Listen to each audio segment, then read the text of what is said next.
Leviticus chapter 21. Holiness and the priests. And the Lord said to Moses, Speak to the priests, the sons of Aaron, and say to them, No one shall make himself unclean for the dead among his people, except for his closest relatives, his mother, his father, his son, his daughter, his brother, or his virgin sister, who is near to him because she has had no husband. For her he may make himself unclean. He shall not make himself unclean as a husband among his people, and so profane himself. They shall not make bald patches on their heads, nor shave off the edges of their beards, nor make any cuts on their body.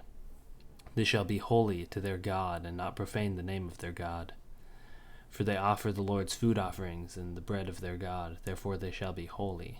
They shall not marry a prostitute, or a woman who has been defiled. Neither shall they marry a woman who is divorced from her husband, for a priest is holy to his God. You shall sanctify him, for he offers the bread of your God. You shall be holy to you, for I am the Lord who sanctifies you, am holy. And the daughter of any priest, if she profanes herself by whoring, profanes her father. She shall be burned with fire. The priest who is chief among his brothers, on whose head the anointing oil is poured, and who has been consecrated to wear the garments, shall not let the hair of his head hang loose, nor tear his clothes.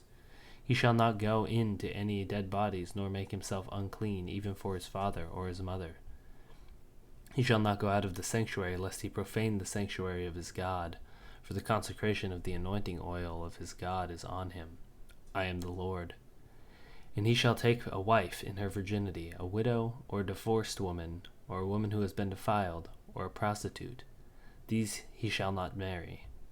But he shall take as his wife a virgin of his own people, that he may not profane his offspring among his people, for I am the Lord who sanctifies him. And the Lord spoke to Moses, saying, Speak to Aaron, saying, None of your offspring throughout their generations who has a blemish may approach to offer the bread of God.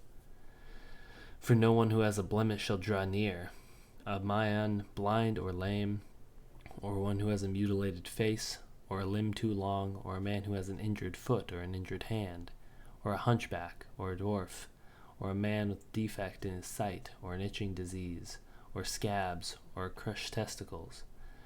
No man of the offspring of Aaron the priest who has a blemish shall come near to offer the Lord's food offering, since he has a blemish. He shall not come near to offer the bread of his God. He may eat the bread of his God, both of the most holy and of the holy things, but he shall not go through the veil or approach the altar, because he has a blemish, that he may not profane my sanctuaries, for I am the Lord who sanctifies them. So Moses spoke to Aaron and his sons and to all the people of Israel.